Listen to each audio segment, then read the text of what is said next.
Çoxlu kainat, yəni multikainat haqqında heç fikirləşmisiniz? Bilirsiniz, bütün mümkün seçimlərimizin gerçəkləşdiyi o paralel dünyalar.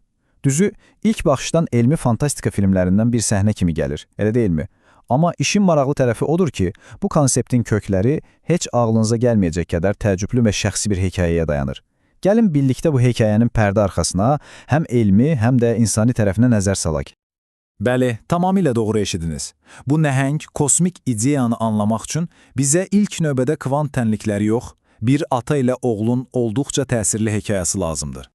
Səhnədə iki əsas qəhrəmanımız var.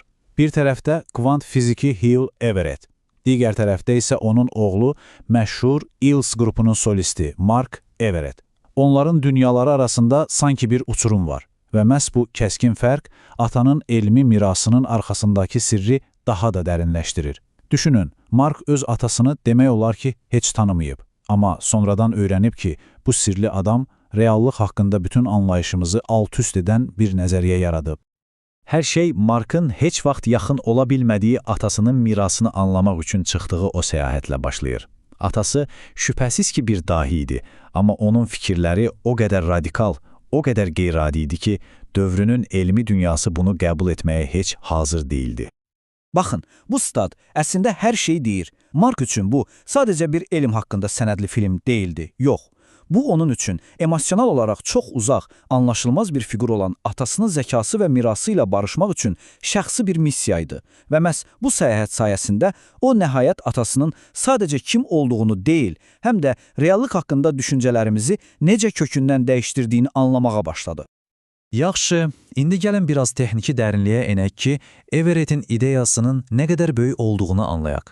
Onun nəyi həll etməyə çalışdığını bilmək üçün gəlin əvvəlcə kvant mexanikasındakı fundamental bir problemi, ölçmə problemini başa düşək. Deməli, o dövrdə kvant mexanikası reallığı izah etmək üçün açığı bir-biri ilə heç yola getməyən iki fərqli qaydadan istifadə edirdi.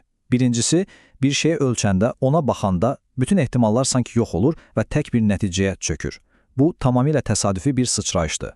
İkincisi isə tam əksidir. Heç kim baxmayanda sistem bütün mümkün vəziyyətləri ilə birlikdə çox sakit, rəvan şəkildə təkamül edir. Yaxşı, bəs sual budur. Reallıq eyni anda həm necə belə rəvan, həm də belə sıçrayışlı ola bilər.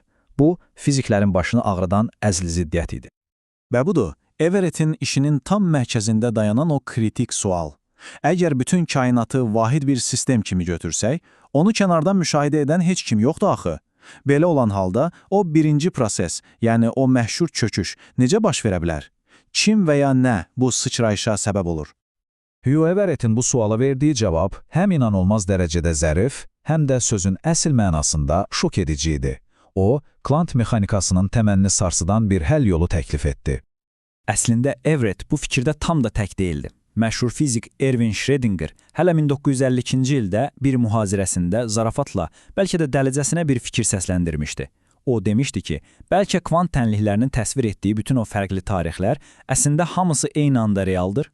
Bax bu, çoxlu dünyalar ideyasının ilk qığılcımları oldu.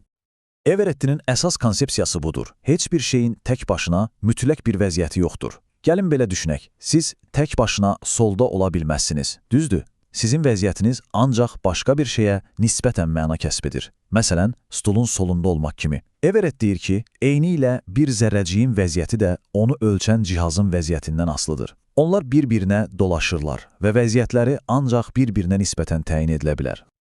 Deməli, Everett'in elədiyi nə oldu?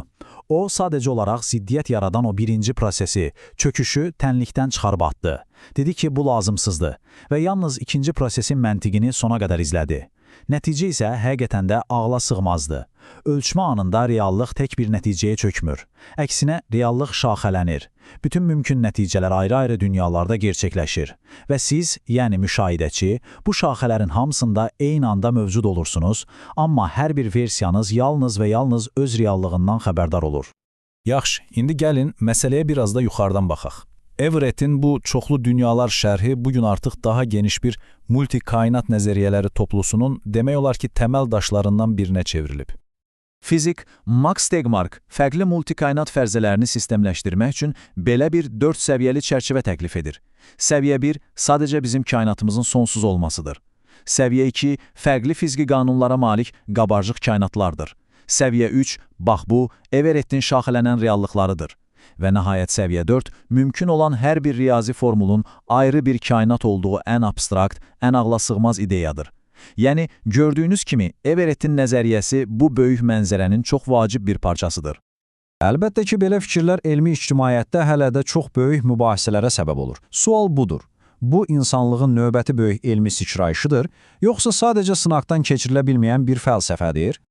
Bax, bu slayd skeptiklərin klassik argumentini mükəmməl şəkildə ifadə edir. Fizik Paul Davies deyir ki, əgər biz bir nəzəriyyəni sınaqdan keçirə, onu yoxlaya bilmiriksə, o zaman bu, elmin sərhədlərindən kənara çıxır.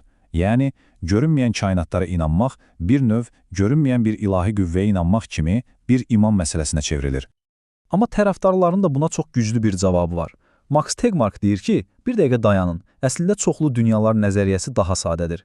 Niyə? Çünki bu nəzəriyyə kvant tənliklərini süni şəkildə çökdürmək üçün əlavə, mürəkkəb qaydalar, yəni çoxlu sözlər uydurmur. Sadəcə riyaziyyatın bizi apardığı yeri qəbul edir və riyaziyyat bizə deyir ki, dünyalar şaxələnir.